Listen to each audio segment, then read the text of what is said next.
Our next speaker is somebody I'm particularly looking forward to hearing from, and there is one. I know there's at least one person in the audience here who's a Gaelic speaker, because I'm going to say this in Gaelic: Hami Dulach, Hami Dulach. What that means is I am tired. I'm one of the generation that joined SNP in the 70s. We thought we were going to get independence. Scotland had just discovered oil. There was a massive buzz in the nationalist movement in the 70s. I am now in my 70s. I will support independence till my last breath, but I'm very, very keen to see young people coming on board and taking the fight forward. And our next guest is in that category. So if I can introduce Coll MaCail from Scotia. I'm very interested here. Coll will also be on the panel at the end of today to participate and give us the young person's perspective on where we go and how quickly we can achieve independence, because I'm not sure how long I've got.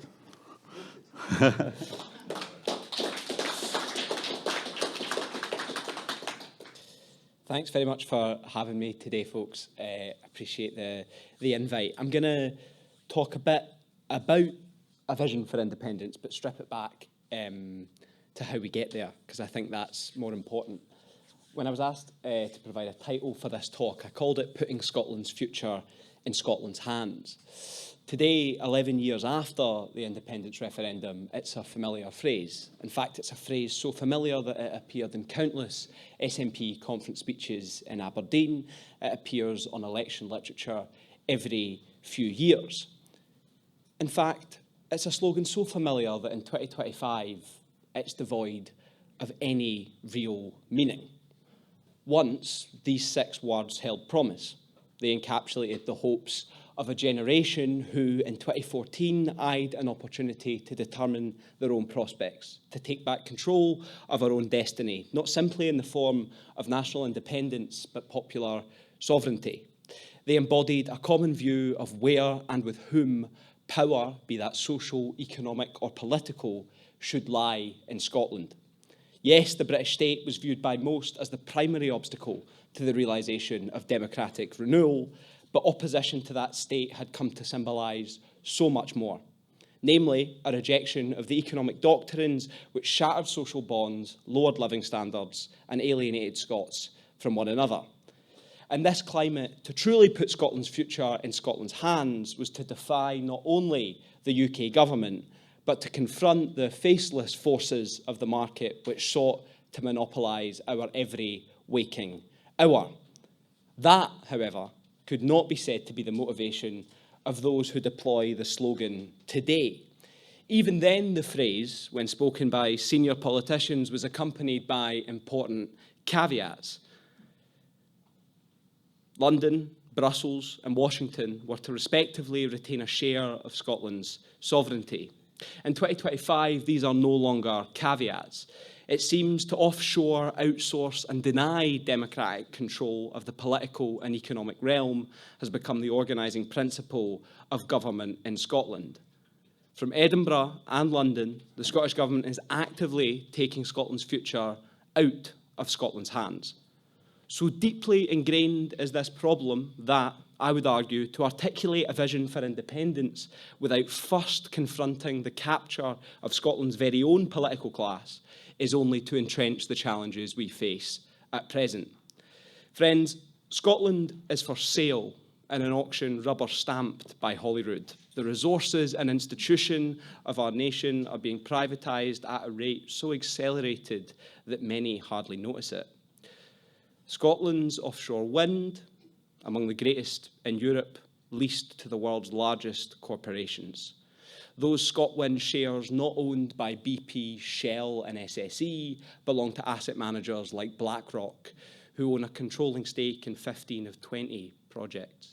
In 2023, Scotland's trees were privatised in the largest PFI deal since the Scottish Parliament convened, a £2 billion plan for nature restoration signed alongside a Swiss bank by a Scottish Green government minister. To the delight of private capital, 2 green free ports have appeared on Scotland's coast. These subnational tax havens function without any democratic oversight and operate as effective playgrounds for big business. The arrival of their ugly sibling, the Scottish Investment Zone, to Glasgow and Aberdeen means that the most productive parts of our economy sit under special measures. Meanwhile, the Scottish National Investment Bank, once the great hope of economic development, awarded £50 million in 2021 to Gresham House, an asset management firm with £8 billion of assets under management and Scotland's second largest landowner. This summer, the National Records of Scotland awarded a contract worth £75,000 to Deloitte. The publicly run agency enlisted the Big Four consultancy firm to begin preparing for the 2031 Scottish census, absent any competitive tendering process. Since the Doomsday Book of 1086, the British state has been able to count its own people. In Scotland, however, this task now requires the assistance of a scandal-ridden company compelled to pay £15 million by the UK's Financial Reporting Council as a penalty as recently as 2020. These are just some select examples that help make Scotland one of Europe's most foreign-owned economies. And every one of them has been backed to the hilt by those who claim to stand up for Scotland in Edinburgh and London. So a litany of core state functions critical to the creation of any independent state now sit in private hands. When SNP government ministers have to make a decision, they hire a private consultant to make it for them.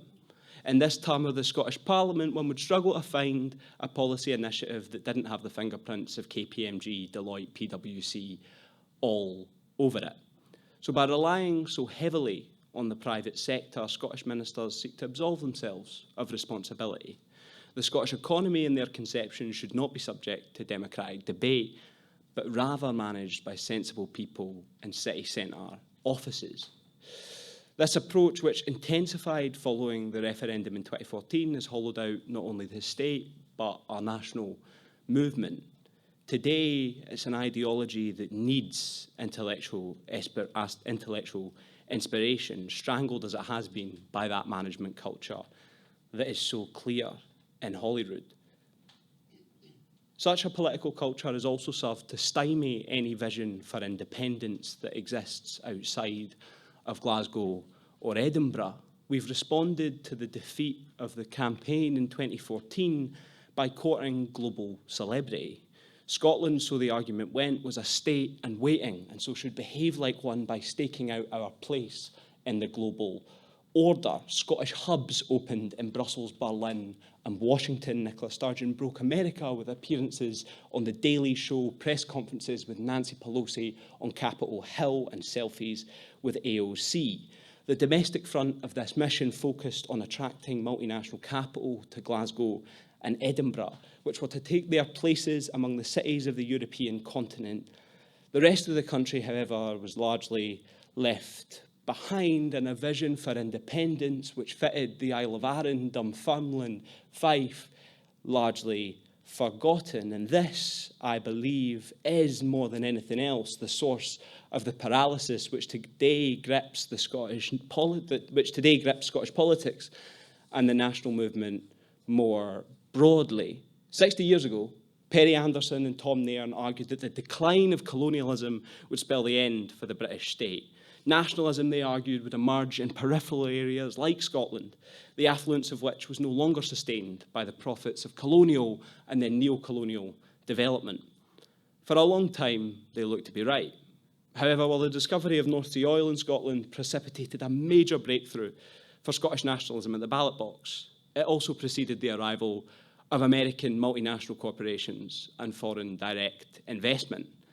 This accelerated a process already underway thanks to the sizable US military footprint in Scotland, which would unhitch Scotland from the coattails of one declining empire and subordinate us to the interests of an ascendant alternative.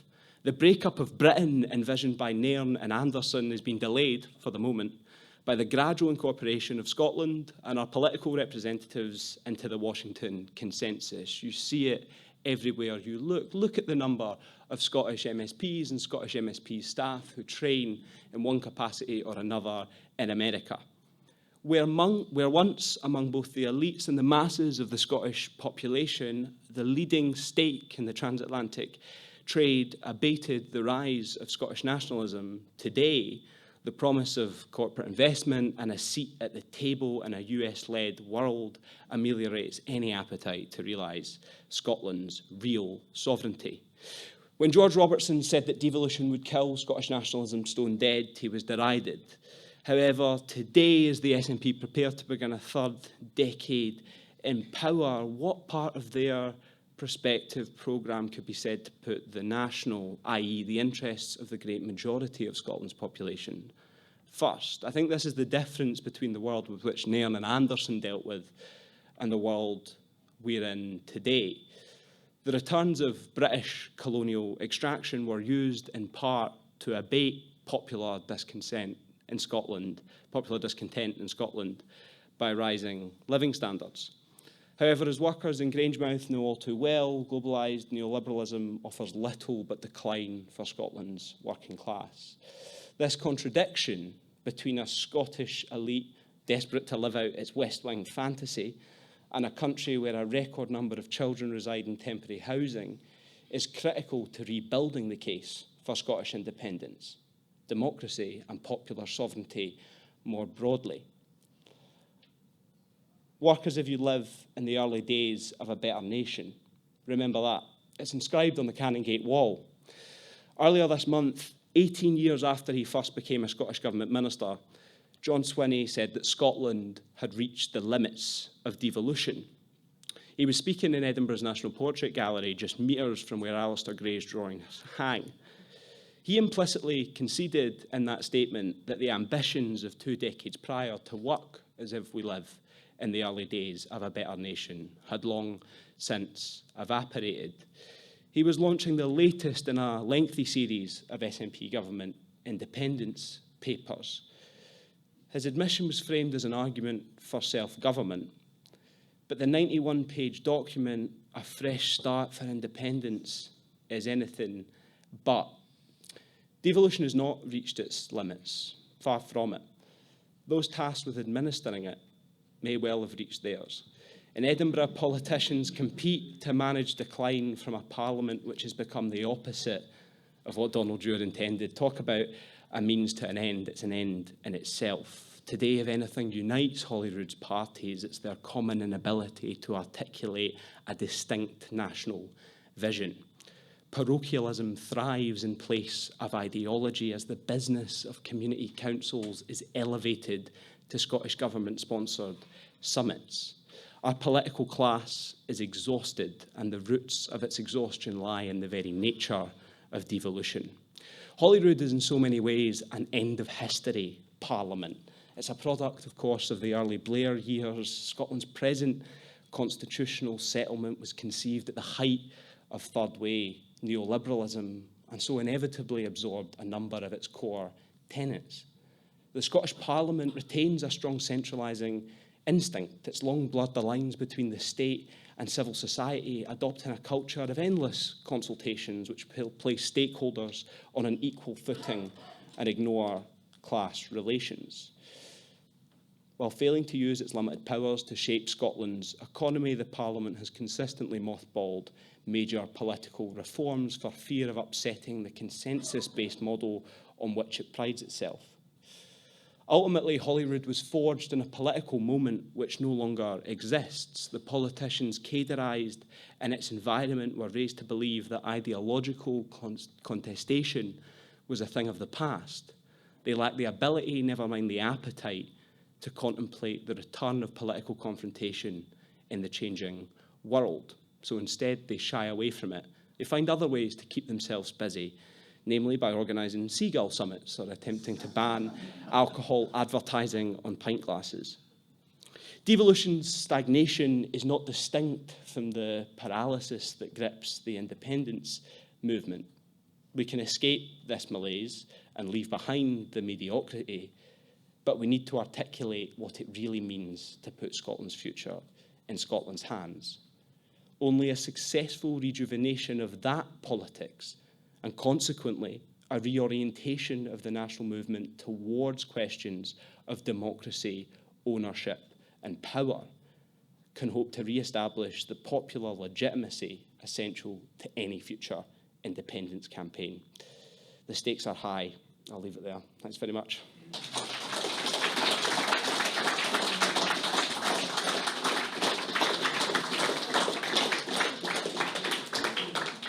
Well, thank you. Now, I have no idea what you're going to present, but I feel happy and secure in the future with it all. That was everything I hoped to hear. And it reminds me that, you know, we're at a stage now where I have to hand over to the new generation.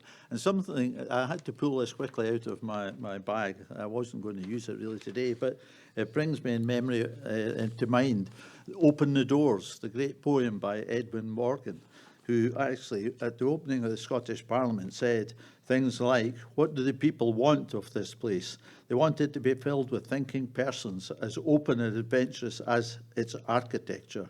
A nest of fearties is what we do not want. A symposium of procrastinators is what we do not want. A phalanx of forelock tuggers is what we do not want. And perhaps above all the droopy mantra of "it wasn't me" is what we do not want. And I totally agree with that. So I will end my session the way I started. Let's go and pick a fight.